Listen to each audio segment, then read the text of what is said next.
Hello everyone, welcome to the divine classes. आज हम discuss करने वाले हैं यूपी टेट फरवरी 2016 का सेकंड पेपर। तो चलिए स्टार्ट करते हैं। फर्स्ट क्वेश्चन, ये एक्सप्रेशन दिया हुआ है हमें और इसमें बताना है कि एम की क्या वैल्यू होगी। ठीक है, तो उसके लिए क्या करेंगे हम, ये जो एक्सप्रेशन दिया हुआ है उसको लिख लेते हैं। ये आर एथ रूट दिया, जैसे स्क्वायर रूट क्यूब रूट होता है तो ये आर एथ रूट है। आर एथ रूट मतलब इस पूरे की पावर, जैसे 9 की power r plus 1/4 into root 3 और 3 की power minus r upon 3 into 3 की पावर माइनस आर और की स्क्वायर रूट। ठीक है, तो इसका आर एथ रूट है तो हम क्या करेंगे, इसको ऐसे लिख सकते हैं 1/r is equal to M. ठीक है, दोनों तरफ होल पावर आर कर देंगे, इसको कैलकुलेशन आसान हो जाएगी थोड़ी सी, इधर भी आर कर देंगे। ठीक है, दोनों साइड किया तो कोई फर्क नहीं पड़ेगा, आर से आर कैंसिल। अब इस 9 को ऐसे लिख सकते हैं 9 की पावर आर इंटू 9 की पावर 1/4। ठीक है, मल्टीप्लाई में अलग अलग करके लिख सकते हैं। इंटू इस 3 को लिख सकते हैं 3 की पावर 1/2 और ये 3 की पावर माइनस के आर है तो माइनस आर अपॉन 2, क्योंकि इस पर भी स्क्वायर रूट था, अपॉन 3 इंटू 3 की पावर माइनस आर और ये स्क्वायर रूट का 1/2। तो ये 3 की पावर माइनस आर अपॉन 2, 3 की power minus r upon 2 cancel, is equal to m की पावर आर। 9 की पावर आर, 9 की पावर आर को ऐसे रहने दीजिए और इसको लिख सकते हैं इस वाली 9 को 3 का स्क्वायर और उसकी पावर है 1/4, तो 2 से 2 कैंसिल, तो ये बचेगा 3 की पावर 1/2 इंटू 3 की पावर 1/2 इंटू 3 की पावर 1/2 अपॉन 3। ठीक है, और राइट साइड में एम की पावर आर। अब 3 की पावर 1/2 और 3 की पावर 1/2 ये ऐड होकर कितना हो जाएगा, 3 की पावर 1, तो इससे ये कैंसिल हो जाएगा, तो 9 की power r is equal to m की पावर आर। ठीक है, अब l h s r h s बराबर है और पावर भी सेम है, तो बेस को भी तो सेम होना पड़ेगा, तो एम की वैल्यू कितनी आ जाएगी 9, लेकिन ऑप्शन दिया है 3 में, तो इसको कैसे लिखते हैं, एम इज इक्वल टू 3 की पावर 2। ठीक है, तो ऑप्शन बी करेक्ट हो जाएगा, 3 का स्क्वायर। सेकंड क्वेश्चन,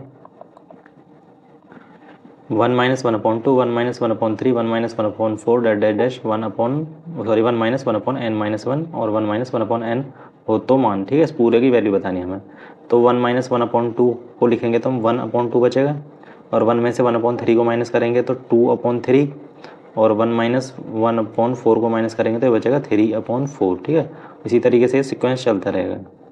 और सबसे लास्ट टर्म में क्या बचेगा, n-1/n, उससे पहले में क्या बचेगा, n-1 और n-2। ठीक है, इस तरीके से चलता रहेगा। तो ये 2 से 2 कैंसिल, 3 से 3, 4 से 4, 5 से नेक्स्ट टर्म में 5 कैंसिल हो जाएगा। इसी तरीके से n-1 से n- कैंसिल, और ये n-2 से पहले जो फ्रैक्शन आएगा उसमें डिनोमीटर n-2 आएगा तो वो भी कैंसिल हो जाएगा। ठीक है, तो बस क्या बचेगा, पहले फ्रैक्शन का न्यूमरेटर और लास्ट फ्रैक्शन का डिनोमिनेटर, तो 1/n बचेगा। ठीक है, तो क्या आंसर हो जाएगा इसका डी, 1/n। नेक्स्ट, यदि 7 के 3 लगातार गुणजों मतलब मल्टीपल का योग 777 हो तो सबसे छोटा गुणज। लगातार का क्या मतलब है, कि लगातार नंबर आने वाले, जैसे 1 2 3 4 इस तरीके से। तो पहला गुणज मान लेते हैं x, दूसरा कितना होगा x+1 और तीसरा कितना होगा x+2। ठीक है, 3 गुणज हो गए मल्टीपल 7 के। तो इनमें 7 ये तो हमने 3 नंबर मान लिए। ठीक है, अब इनका योग तो इसमें 7 की मल्टीप्लाई करके किसके इक्वल पुट कर दो, 777 के। 7 से कैंसिल कर देंगे, 1 1 1 1 2 3 3x प्लस 1 और 2 3 is equal to 111। 3x is equal to 108 बचेगा, तो x की वैल्यू कितनी आ जाएगी 36, 3 3 9 और 3 6 8। सबसे छोटा गुणज पूछा, तो सबसे छोटा गुणज हमने x ही तो माना था, नंबर माना था, लेकिन गुणज जो 7 का होगा तो इसमें 7 की मल्टीप्लाई और करनी पड़ेगी। तो 7 इंटू 36, तो 7 6 42 और 2 कैरी 4, 7 3 21 और 4 25, तो 252। तो ऑप्शन ए करेक्ट हो जाएगा। ठीक है, गुणज क्या आते हैं हमारे 7x और 7x+1 और 7x+2। ठीक है, ये हमारे गुणज थे। तो सबसे छोटा क्या होगा x, उससे बड़ा x+1, 7 इंटू x+1 और सबसे बड़ा 7 इंटू x+2। नेक्स्ट क्वेश्चन, यदि किसी समकोण समद्विबाहु मतलब जिसकी दो भुजाएं समान हैं, त्रिभुज का परिमाप इतना सेंटीमीटर है तो उसके कर्ण की लंबाई। एक त्रिभुज बना लेते हैं, समकोण भी होना चाहिए और वो समद्विबाहु भी। समकोण के लिए 90 डिग्री हो गया और समद्विबाहु ये दो भुजाएं उसकी समान हो गई, साइड इक्वल हो गई, तो मान लेते हैं ए बी सी। ठीक है, इसकी साइड को ए मान लेते हैं, ये भी ए हो जाएगी। अगर इसमें पाइथागोरस लगा देंगे तो कर्ण की कितनी साइड वो वैल्यू हो जाएगी, a√2। ठीक है, तो हमें क्या बताना है कि उसका परिमाप दिया हुआ है, पहले ए की वैल्यू निकाल लेते हैं, फिर उससे उसके कर्ण की लंबाई निकालें। कर्ण मतलब ए सी, ये वाला जो 90 डिग्री के सामने होता है। तो परिमाप क्या होता है, sum of all the sides. तो A plus A root two is equal to, question में कितना दिया उसकी वैल्यू 4√2 प्लस 4, तो कितना जाएगा 2a plus root 2 is equal to 4 बाहर ले सकते हैं, √2 प्लस 1, इसके साथ भी ये है। तो यहाँ से 2√2 कॉमन ले सकते हैं और a कॉमन ले सकते हैं, तो यहाँ कितना बचेगा √2, और यहाँ कितना बचेगा प्लस के 1, क्योंकि यहाँ तो पूरा ही कॉमन ले लिया, 4√2 प्लस 1, तो √2 प्लस 1 से √2 प्लस 1 कैंसिल। अब कितना बचा √2, ए की वैल्यू 4, तो ए की वैल्यू कितनी जाएगी 4/√2, इसको रेशनलाइज कर दीजिए, √2 की मल्टीप्लाई कर दीजिए न्यूमरेटर और डिनोमिनेटर दोनों में, तो जाएगा 4√2, और √2 की मल्टीप्लाई करेंगे तो 2 तो जाएगा 2√2, तो ए की वैल्यू कितनी आ जाएगी 2√2, और हमसे पूछा गया था उसके विकर्ण की लंबाई। तो विकर्ण क्या है हमारा ए सी, और ए सी की कितनी वैल्यू है a√2। अब ए की वैल्यू पुट कर दीजिए 2√2 इंटू √2, तो 2 तो ऐसे ही रहेगा, ये √2 मिलकर 2 हो जाएंगे, इनकी मल्टीप्लाई करेंगे तो 2 2 4, तो इसकी कितनी लंबाई हो जाएगी कर्ण की 4 सेंटीमीटर। 4 सेंटीमीटर मतलब ऑप्शन ए करेक्ट हो जाएगा।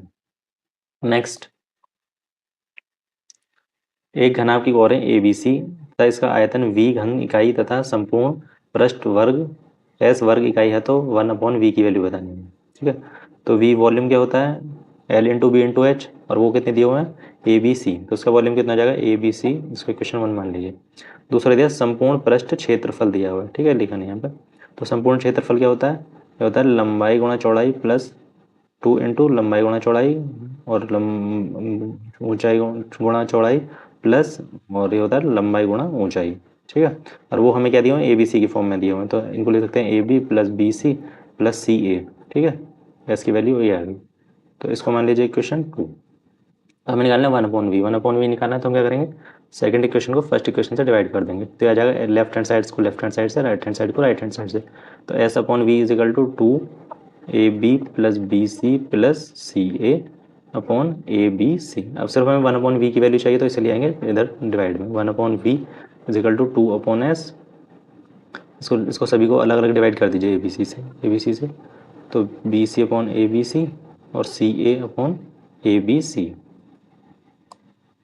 तो ए बी से a b cancel, b c से बी सी कैंसिल, और ए सी से ए सी कैंसिल, तो 1/v इजिकल टू 2/s, तो इसको 1/c plus 1/a plus 1/b। ठीक है, तो इसको सिक्वेंस में लिख लेते हैं ऑर्डर से, 2/s 1/a plus 1/b plus 1/c। ठीक है, तो ये कौन सा ऑप्शन हो जाएगा चेक कर लेते हैं, ऑप्शन बी करेक्ट हो जाएगा, 2/s और 1/a plus 1/b plus 1/c। ठीक है, नेक्स्ट क्वेश्चन, किसी धन का 5% वार्षिक ब्याज की दर से 2 वर्षों के चक्रवृद्धि ब्याज और साधारण ब्याज का अंतर 51 रुपये हो तो धन होगा। ठीक है, जो कंपाउंड इंटरेस्ट है सी आई माइनस एस आई जो दिया हुआ है, कितना दिया हुआ है 51 रुपीज़। ठीक है, या तो एक तरीका है यहाँ से आप दोनों का कंपाउंड इंटरेस्ट का फॉर्मूला पुट कर दीजिए और सिंपल इंटरेस्ट का उसे इक्वल कर दीजिए 51 के। ठीक है, उसमें ज़्यादा कैलकुलेशन करनी पड़ेगी, तो उसको थोड़ा आसान तरीके से समझते हैं। ठीक है, मान लेते हैं कोई धन बताना है, तो वो मान लेते हैं पी प्रिंसिपल। अब पहली साल में 5% लगा होगा। ठीक है, पहले करते हैं सिंपल इंटरेस्ट की बात, तो पी का 5% लगा होगा। ठीक है, फिर दूसरी चीज़ तो था फर्स्ट ईयर में, और सेकंड ईयर में भी इतना ही लगा होगा, क्योंकि जो इंटरेस्ट आता है उस पर तो दोबारा इंटरेस्ट नहीं लगता, सिर्फ प्रिंसिपल पर लगता है। लेकिन कंपाउंड इंटरेस्ट में क्या होता है, पहले प्रिंसिपल पी था, फर्स्ट ईयर में कितना है पी का 5%।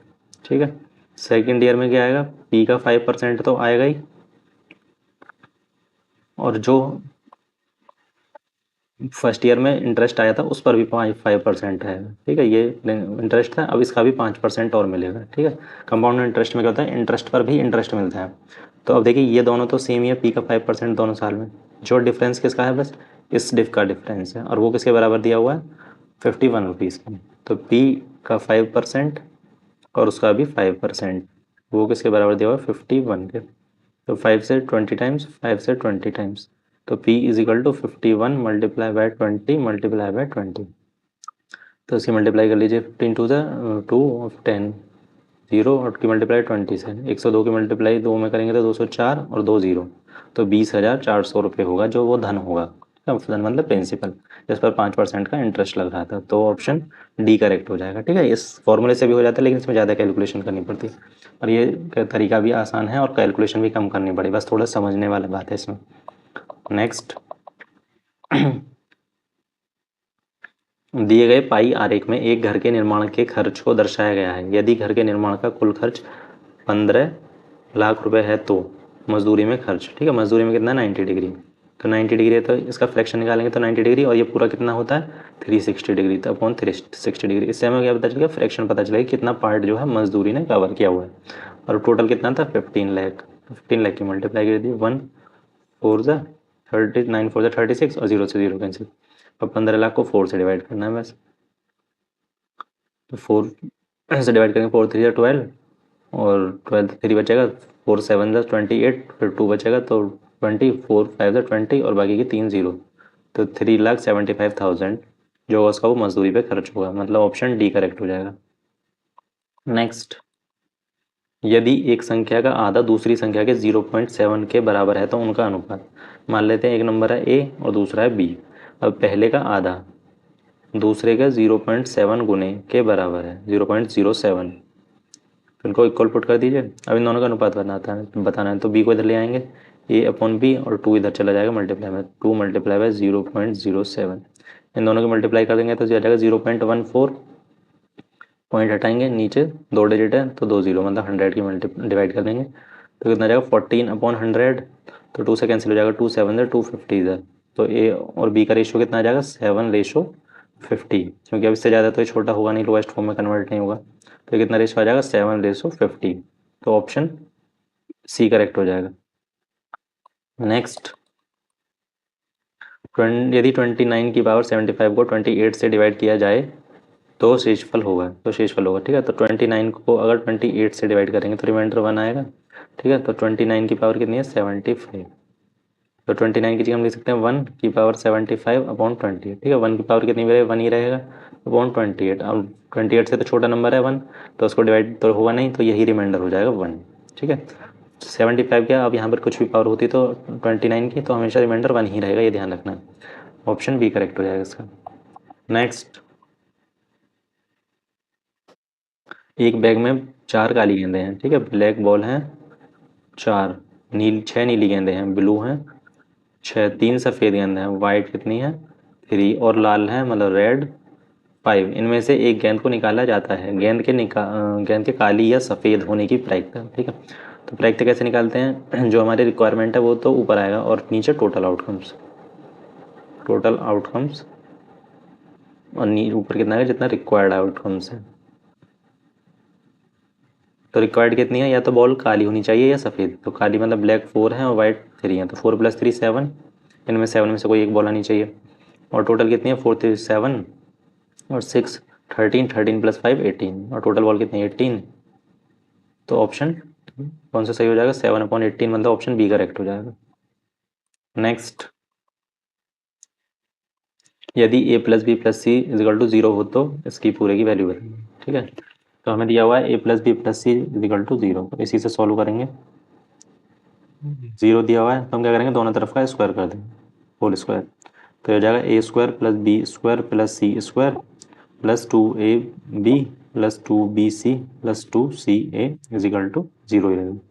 अब इधर तो रहने दीजिए a² + b² + c², और इस पूरे को दूसरी तरफ भेज देंगे, तीनों में से माइनस कॉमन ले लीजिए, तो माइनस का 2 बाहर, क्योंकि दूसरी तरफ जाएगा तो साइन चेंज हो जाएगा, ab + bc + ca, ठीक है। ये हम ऐसा इसलिए कर रहे हैं क्योंकि या तो हम जो हमें दिया हुआ है ऑप्शन वो सिर्फ एक नंबर है मतलब इसमें से पूरा ही कैंसिल हो जाएगा। अब इन दोनों में जो है बस हमें रिलेशन निकालना है, तो क्या हम करेंगे a⁴ b⁴ c⁴ की वैल्यू निकाल लेंगे in the terms of a² b² c² plus a² b² plus b² c² plus c² a², ठीक है, a² b² c² की तो हमें मिल गई। अब एक बार स्क्वायर कर देंगे तो a⁴ plus b⁴ plus c⁴ की वैल्यू मिल जाएगी, तो कर दीजिए एक बार और होल स्क्वायर, तो स्क्वायर करेंगे तो कितना आ जाएगा a⁴ plus b⁴ plus c⁴ plus 2a² b² plus 2b² c² plus 2c² a², ठीक है। अब इधर करेंगे राइट हैंड साइड में, तो -2 का स्क्वायर आ जाएगा 4, अब आगे पूरे ही कर लेते हैं। ये हो जाएगा A square B square plus B square C square plus C square A square, और फिर 2ab करते हैं तो ए, अभी ए की जगह ए बी है पूरा, मतलब पहले और दूसरे टर्म की मल्टीप्लाई करते हैं। तो 2 into A B into B C plus 2 into B C into C ए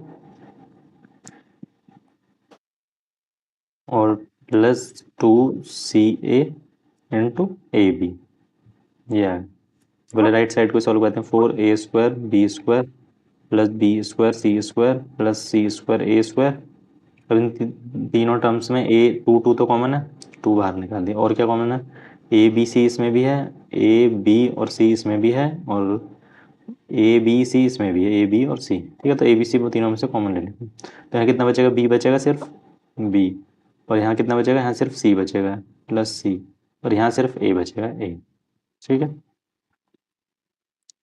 अब इधर क्या था, ए की पावर 4 प्लस बी की पावर 4 प्लस सी की पावर 4 इजिकल टू ये 2, इस टर्म को भी, ठीक है, हमें सिर्फ इतने की वैल्यू निकालनी है, तो इसको भी राइट हैंड साइड में भेज देंगे। तो कितना हो जाएगा, माइनस के 2 बाहर निकाल दीजिए, A square B square plus B square C square plus C square A square. ठीक है, अभी यहाँ A plus B plus C आया, और क्वेश्चन में क्या था कि A plus B plus C जो है 0 है, तो ये 0 प्लस 0 की इसमें मल्टीप्लाई करेंगे तो ये भी 0 हो जाएगा, तो हमारे पास सिर्फ इतना बचेगा। ठीक है, तो कितना हो जाएगा, 4a प्लस के 4a square B square plus B square C square plus C square A square. ठीक है, अब ये A square B square plus B square C square plus C square A square, और यहाँ भी ठीक है सेम टर्म है, और ये माइनस की 2 है, ये प्लस की 4 है, तो कितने बचेगा, प्लस की 2 बचेगा, 2a square plus A square B square plus B square C square plus C square A square. ठीक है, आ गया रिलेशन। अब हमें जो वैल्यू निकालनी है उसकी जगह हम इसको पुट कर देंगे क्वेश्चन में। तो ये था हमारा क्वेश्चन, ए की पावर 4 बी की पावर 4 की प्लस सी की पावर 4 की जगह हम क्या लिख देंगे, 2a square B square plus B square C square plus C square A square upon, नीचे वाला ऐसे ही रहेगा, A square B square plus B square C square plus C square A square. तो इससे पूरा कैंसिल, तो ये कितना बचेगा, सिर्फ 2 बच जाएगा। तो 2 बच जाएगा, मतलब ऑप्शन बी करेक्ट हो जाएगा। ठीक है, नेक्स्ट क्वेश्चन, संख्याएं 9 की पावर क्यूब रूट, 11 की पावर 4th रूट एंड 17 की पावर 6th रूट में सबसे बड़ी संख्या है। तो सबसे पहले हम क्या करना होता है इस क्वेश्चन में कि इनकी जो पावर है उनको सेम करना होगा। पावर मतलब जो उनके रूट हैं उनको, जैसे 9 की पावर क्यूब रूट है तो उसको लिख सकते हैं 1/3, 11 का 4th रूट है तो उसको लिख सकते हैं 1/4, और 17 का 6th रूट है तो उसको लिख सकते हैं 1/6। ठीक है, अब इनका जो पावर है उनको सेम करना है, तो 3, 4 और 6 का एलसीएम निकाल लीजिए। 3, 4 और 6 का, 2 से 3 टाइम्स 3 3 रहेगा, 2 2 द 4 3 जा, 2 से 1 एक बार और कैंसिल हो जाएगा, और एक बार 3 से, तो 2 2 जा 4 3 जा 12, तो 12 आ गया। हम क्या करना है, इनकी होल पावर 12 कर देनी है, मतलब तीनों में 12 की मल्टीप्लाई और कर दीजिए, इनकी होल पावर कह सकते हैं, मल्टीप्लाई कर दीजिए। तो 3 4 जा 4, 3 जा और 6 2 जा, तो कितना आ जाएगा, 9 की पावर 4, और ये कितना हो जाएगा, 11 की पावर 3 और 17 की पावर 2। तो 17 की पावर 2 मतलब 17 का स्क्वायर होता है 289, और 11 का होता है 1331, और 9 का क्या होता है, 9 9 ज़ा 81, 81 9 ज़ा 729, और इसमें एक बार और 9 की मल्टीप्लाई होनी है, तो यही सबसे बड़ा होगा वैसे तो देख लेते हैं मल्टीप्लाई करके कितना, 9 9 ज़ा 81 का 8 कैरी 8, 9 2 ज़ा 18, 18 और 8 16 का 6 कैरी 2, 7 9 ज़ा 63 और 2 65, तो ये कितना आएगा, 6561। ठीक है, तो इन तीनों में सबसे बड़ा नंबर यही है, 6561, मतलब 9 की पावर क्यूब रूट, या 9 क्यूब रूट ऑफ 9। तो इसकी वैल्यू तो निकल गई, इसका ऑप्शन कौन सा सही हो जाएगा, ऑप्शन ए करेक्ट हो जाएगा, क्यूब रूट ऑफ 9। नेक्स्ट, भिन्नों की अवधारणा से परिचित करने के लिए शिक्षक डैश से शुरुआत कर सकता है, ए अपॉन बी के भिन्न के रूप में भिन्न लिखना जिसमें बी नॉट इक्वल टू 0 हो। ठीक है, उनके आसपास की वस्तुओं में भिन्न भागों की पहचान कराना। ठीक है, तो और विभिन्न भिन्नों में अंश और हर की पहचान कराना, संख्या रेखा पर भिन्न का पता लगाना। ठीक है, तो इसमें सबसे अच्छा ऑप्शन क्या होगा, या बेस्ट ऑप्शन किसे कह सकते हैं, कि उनके आसपास की वस्तुओं में भिन्न की पहचान कराना। ठीक है, जब तक हम चीज़ों को समझते नहीं हैं फिजिकली तो हमें समझ नहीं आती। ठीक है, मतलब अच्छे से समझ में नहीं आती, सिर्फ पेपर लेके को क्वेश्चन सॉल्व करना ही काफ़ी नहीं होता, उनको रियल लाइफ में भी हमें उनका यूज़ पता होना चाहिए। ठीक है, तो वो ज़्यादा अच्छे से समझ में आएंगे, तो उसका सही ऑप्शन क्या हो जाएगा, बी। ठीक है, ऑप्शन तो सारे ठीक है, लेकिन उनमें सबसे अच्छा ऑप्शन क्या होगा, ऑप्शन बी।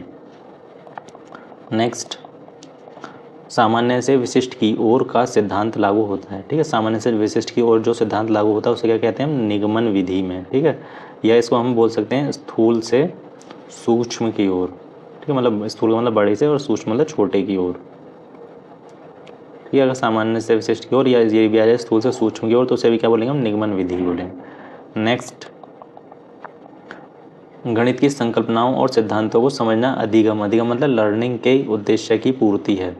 तो इसका कौशल, प्रेक्षण, पूर्व ज्ञान या अवबोधन। ठीक है, तो इसका सही ऑप्शन जो हो जाएगा वो सही आंसर हो जाएगा अवबोधन। अवबोधन मतलब होता है अंडरस्टैंडिंग। तो इसका और समझने की बात कर रहा है तो समझने के बाद मतलब अंडरस्टैंडिंग, तो ऑप्शन डी करेक्ट हो जाएगा। नेक्स्ट, दिए गए चित्र में यदि ओ वृत्त का केंद्र हो तो एक्स और वाई के बीच में संबंध। ठीक है, अब हमें सर्कल के अंदर एक क्वाड्रिलेटरल दिया हुआ है और उसके दो एंगल हैं एक्स और वाई, तो हमें बताना है कि एक्स और वाई में क्या रिलेशन है। ठीक है, इसको मान लेते हैं ए, बी और सी पॉइंट। हम ये जो बची हुई सर्कमफेरेंस है इस पर कहीं भी एक पॉइंट और ले लेते हैं डी। ठीक है, क्योंकि हम इसे साइक्लिक क्वाड्रिलेटरल बना लेंगे। साइक्लिक क्वाड्रिलेटरल की प्रॉपर्टी तो पता है हमें, और ये साइक्लिक क्वाड्रिलेटरल नहीं बना था क्योंकि चौथा पॉइंट जो था वो ये सेंटर पर आता था, इसे सर्कमफेरेंस पर आना चाहिए था साइक्लिक क्वाड्रिलेटरल के लिए, ये चक्रीय चतुर्भुज बनने के लिए। ठीक है, तो हम यहाँ से एक चीज़ देख सकते हैं कि जो साइक्लिक क्वाड्रिलेटरल के प्रॉपर्टी होती है वो क्या होती है कि अपोजिट एंगल पर यहाँ पे बी और डी हैं, तो एंगल बी प्लस डी, तो उनका सम कितना होगा 180। ठीक है, ये हम पहले भी देख चुके हैं। तो एंगल बी कितना y plus angle d is equal to 180। ठीक है, लेकिन हमें चाहिए एक्स और वाई में रिलेशन, कोई बात नहीं। तो हम एक प्रॉपर्टी और होती है सर्कल की, जैसे रिमाइन इतना आर्क है। ठीक है, हमने यहाँ दो पॉइंट ले लिए, एक यहाँ पर और एक यहाँ पर, ये बीच में सेंटर है, ये बन गया। ठीक है, अब हम बची यहाँ पर हम अभी जैसे इसमें बने हुए ए और सी हैं, नहीं हाँ ए और सी हैं, ए और सी। अब इस रिमेनिंग पार्ट पर हम कहीं भी एक पॉइंट लेते हैं, जैसे सपोज लिया था हमने डी।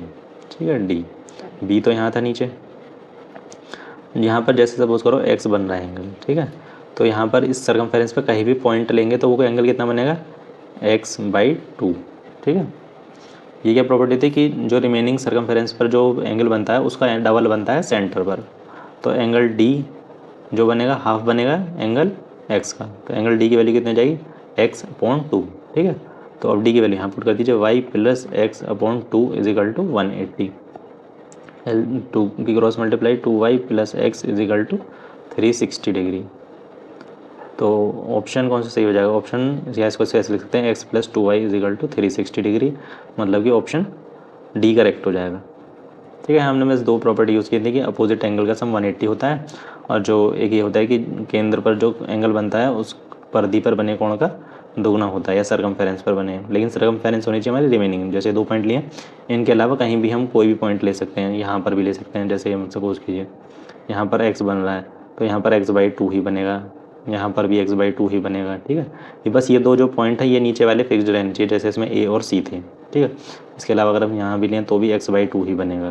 ठीक है, ये थ्योरम होती है, इसको भी आप ध्यान रखेंगे। नेक्स्ट, 2/5, 8/35 एंड 4/15 और 6/25 का महत्तम समावर्तक है। महत्तम समावर्तक मतलब HCF क्या होगा। ठीक है, जब ये हमें फ्रैक्शन का HCF निकालना होता है तो क्या करते हैं, फ्रैक्शन का HCF निकालना है तो क्या करेंगे, जो न्यूमरेटर है सभी का उनका निकाल देंगे HCF, और जो डिनोमिनेटर है मतलब हर नीचे वाला उनका निकाल देना है LCM। ठीक है, अगर LCM पूछे फ्रैक्शन का तो भी यही काम, मतलब उल्टा न्यूमरेटर का, तो जो पूछा है वही निकालना है, LCM ना निकालना है न्यूमरेटर का, और जो बचा डिनोमिनेटर तो डिनोमिनेटर HCF से अपोजिट क्या होगा, LCM से अपोजिट क्या होगा HCF, तो उसका HCF निकाल देना। इस तरीके से निकालते हैं। तो यह 2/5, 8/35, 4/15 एंड 6/25। तो HCF निकालना है तो इनका ऊपर वालों को तो हमें HCF निकालना पड़ेगा। तो मतलब HCF ऑफ 2, 8, 4 एंड 6, और LCM किस किस का निकालना पड़ेगा, डिनोमिनेटर का 5, 35, 15 एंड 25। तो HCF तो निकाल लेते हैं 2, 8, 4, 6। 2 को लिख सकते हैं 2 × 1, 8 को 2 × 2 × 2, इसको लिख सकते हैं 2 × 2 और इसको 2 × 3। ठीक है, 2 तो सभी में कॉमन है। ठीक है, उसके अलावा सभी में कॉमन नहीं है, जैसे हम 2 हैं लेकिन इसमें 2 में नहीं, इसमें सिर्फ एक ही है, तो इनका HCF कितना हो जाएगा 2। अब इनका LCM और निकाल लेते हैं, वही उसका आंसर हो जाएगा 5, 35, 15 एंड 25। ठीक है, 5 से डिवाइड हो जाएंगे तो सबसे पहले 5 से ही कर लेते हैं। तो 5 1 5, 5 7 5 3 और 5 5 5 से एक बार और होगा, 5 3 ऐसे ही रहेगा, 5 1 5, ठीक है। 3 से एक बार हुआ और एक बार 7 से, 7 1 1 1, ठीक है। 5 5 25, 25 3 75 और 75 7 कितना होगा, 7 5 35 का 5 कैरी 3, 7 7 49 और 3 52, तो 525। तो इसका फ्रैक्शन का HCF महत्तम समावर्त कितना आ जाएगा, 2/525, मतलब ऑप्शन बी करेक्ट हो जाएगा। नेक्स्ट, दो कोटिपूरक कोणों में अनुपात 2:3 हो तो वे कौन होंगे, ठीक है। कोटिपूरक मतलब कॉम्प्लीमेंट्री एंगल, कॉम्प्लीमेंट्री एंगल मतलब ऐसे एंगल, ऐसे दो एंगल जिनका सम कितना होना चाहिए, वो 90 डिग्री। तो ये रेशो में दिए हैं तो ये हो जाएगा 2x और 3x, तो इनका सम कितना होना चाहिए, 90 डिग्री। तो 2 + 3 5, 5 = 90 डिग्री, तो x की वैल्यू कितनी आ गई, 18, 18 आ गई। तो 2x की वैल्यू कितनी हो जाएगी, 18 2 36 और 3x की कितनी हो जाएगी, 18 3 54। तो ये आगे दो एंगल 36 और 54, 36 और 54, ऑप्शन सी करेक्ट हो जाएगा। नेक्स्ट, ABCD एक समचतुर्भुज है। समचतुर्भुज मतलब रोम्बस, रोम्बस मतलब जिसकी चारों साइड सेम होती हैं, ठीक है, लेकिन उनका जो एंगल का साइड के बीच का एंगल है वो 90 डिग्री नहीं होगा। स्क्वायर को थोड़ा सा टिल्ट कर देंगे तो वो बन जाता है रोम्बस, ठीक है, लेकिन इसकी साइड बराबर रहती हैं, ए चारों साइड बराबर। ACB = 30 डिग्री, तो मान लेते हैं ABC और D। तो ACB, AC और B, तो ये एंगल कितना है, 30 डिग्री दिया हुआ है। तो हमें बताना ADB, AD और B, हमें ये वाला एंगल बताना, ठीक है, इसकी वैल्यू पूछी। तो इसे निकालने के लिए क्या करेंगे, 30 डिग्री।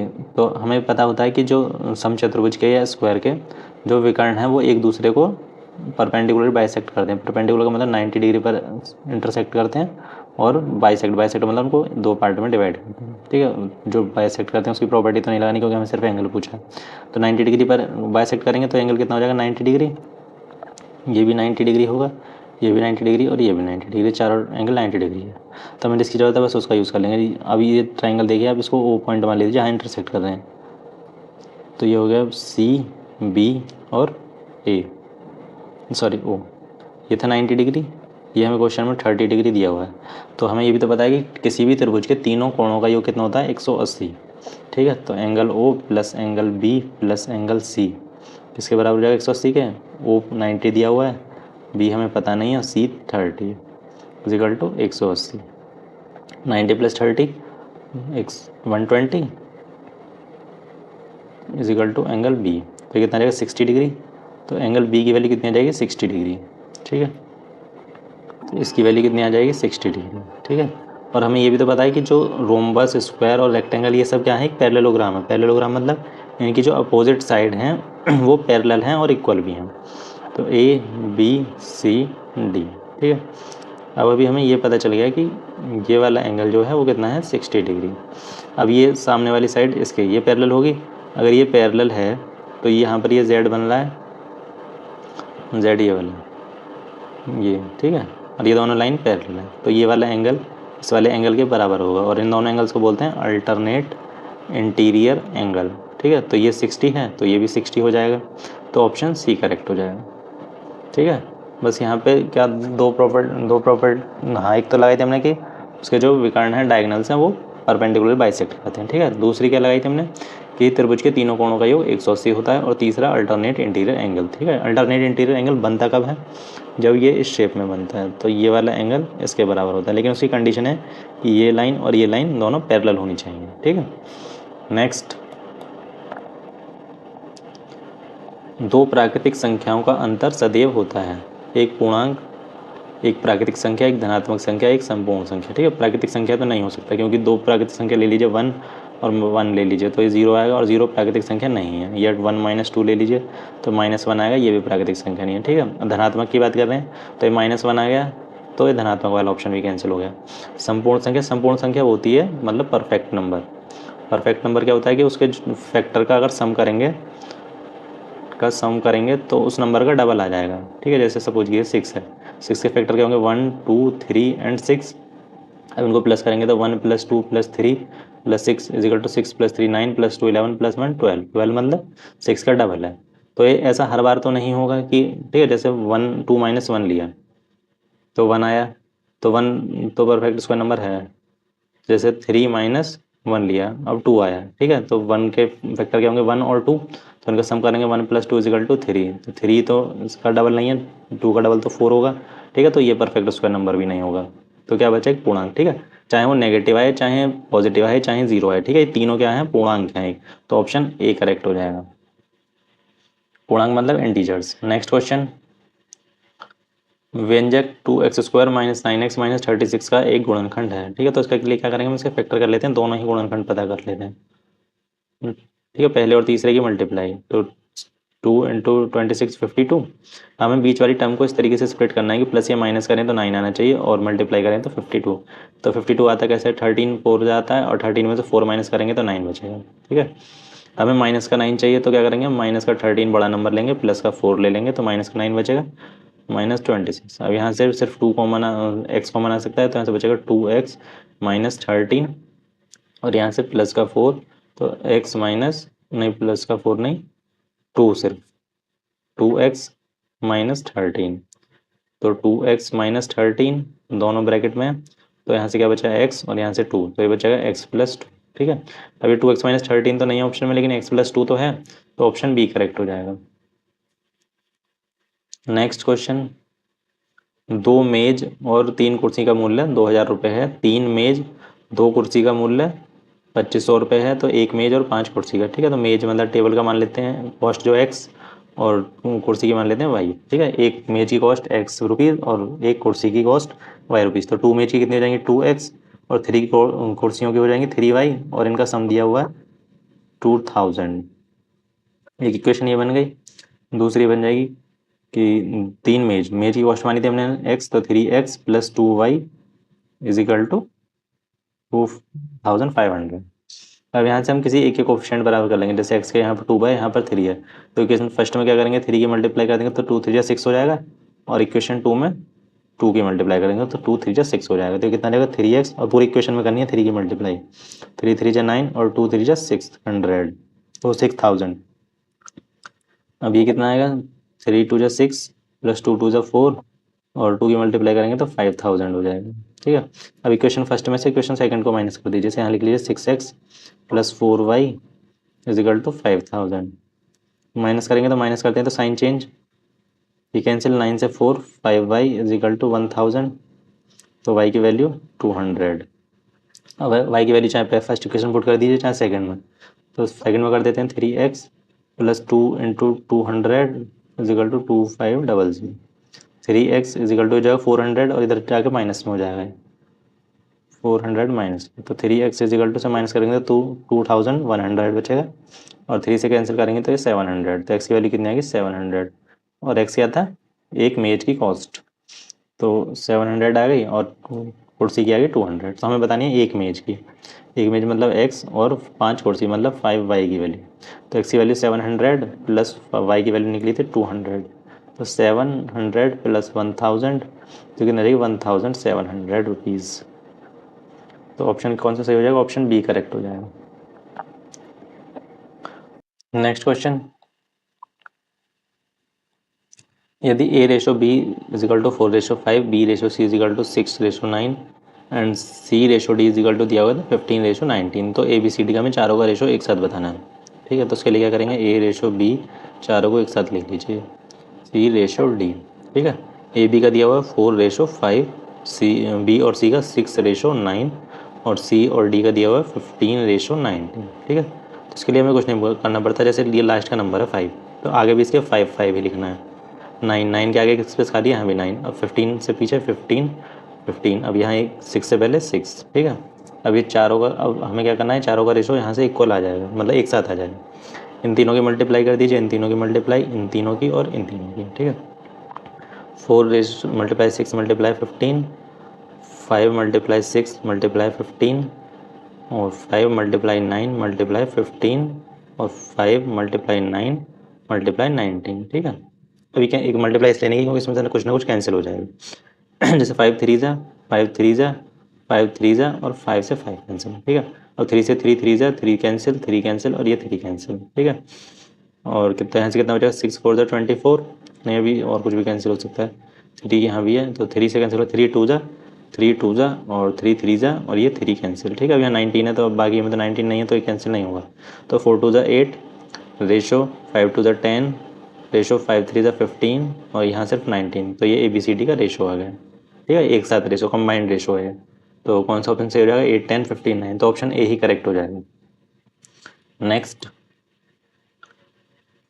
2 की पावर a प्लस 3 की पावर b इजिकल टू 17 और 2 की पावर a प्लस 2 माइनस 3 की power b plus 1 is equal to 5, तो a और b का मान होगा, ठीक है।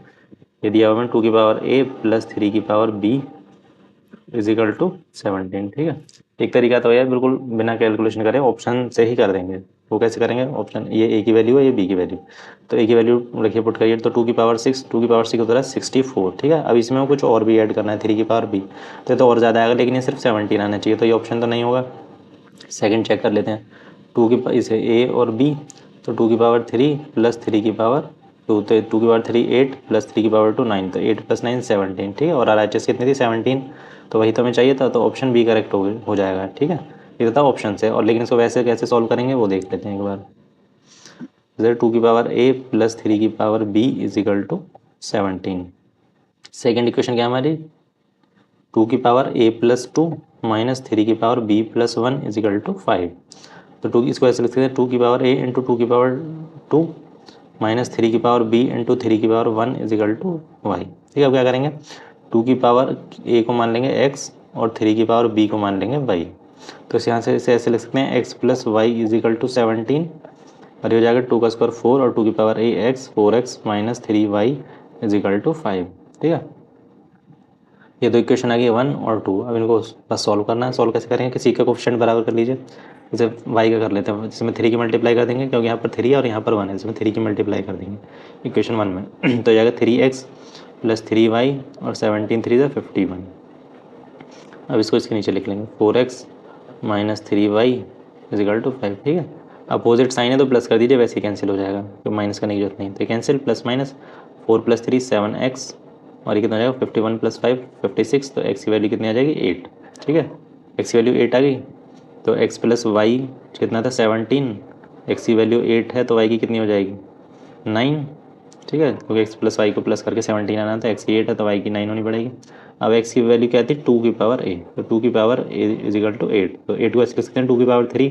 अब बेस सेम है तो पावर को भी तो सेम होना पड़ेगा, तो a की वैल्यू कितनी हो जाएगी 3, जैसे यहाँ पर y क्या था 3 की पावर b, और तो 9 को लिख सकते हैं 3 का स्क्वायर, तो बेस सेम है तो पावर को भी सेम होना पड़ेगा, तो b की वैल्यू कितनी हो जाएगी 2, ठीक है।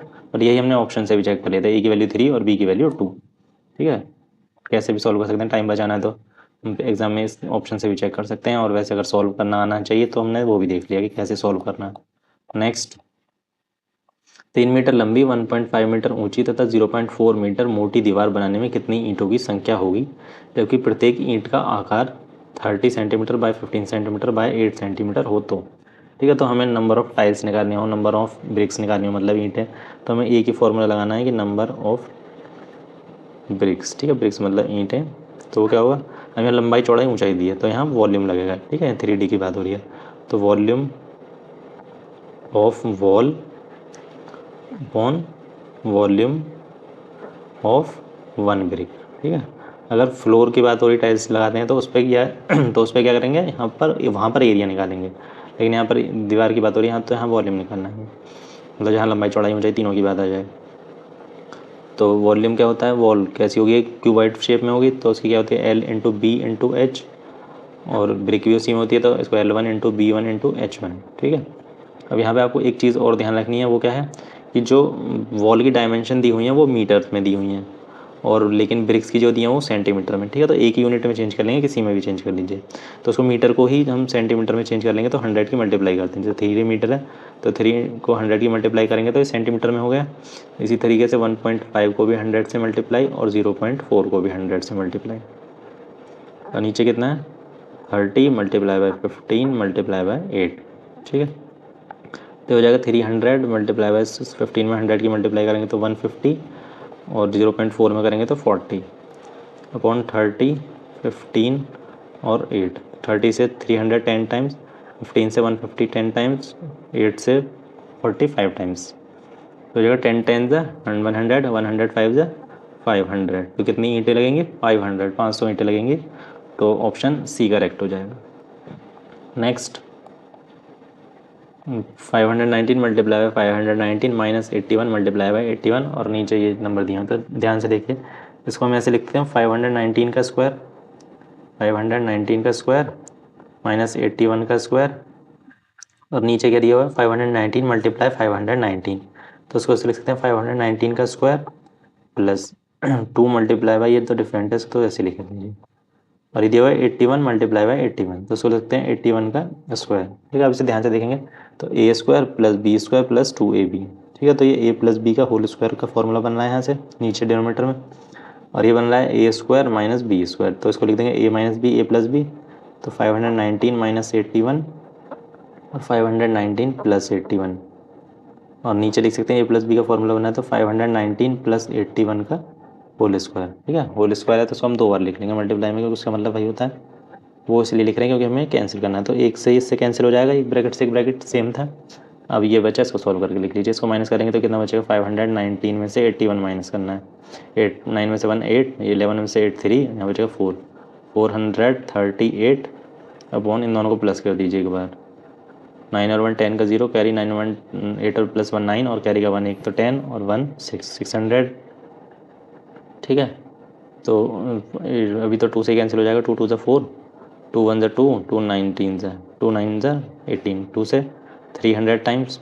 अब ये 2 से तो नहीं होगा, 9 10, 3 से हो जाएगा 12, क्योंकि इनका सम 12 आ रहा है।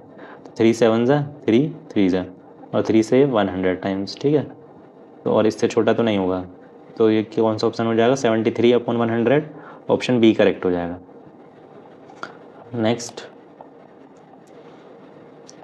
x minus 1 upon x is equal to 1 upon 2 हो तो 4x square plus 4 upon x square. तो यहाँ से देखेंगे तो यहाँ बस इसका एक्स स्क्वायर कर रखा है और उसमें 4 की मल्टीप्लाई कर रखी है। ठीक है, 4 की मल्टीप्लाई मतलब 2 का स्क्वायर।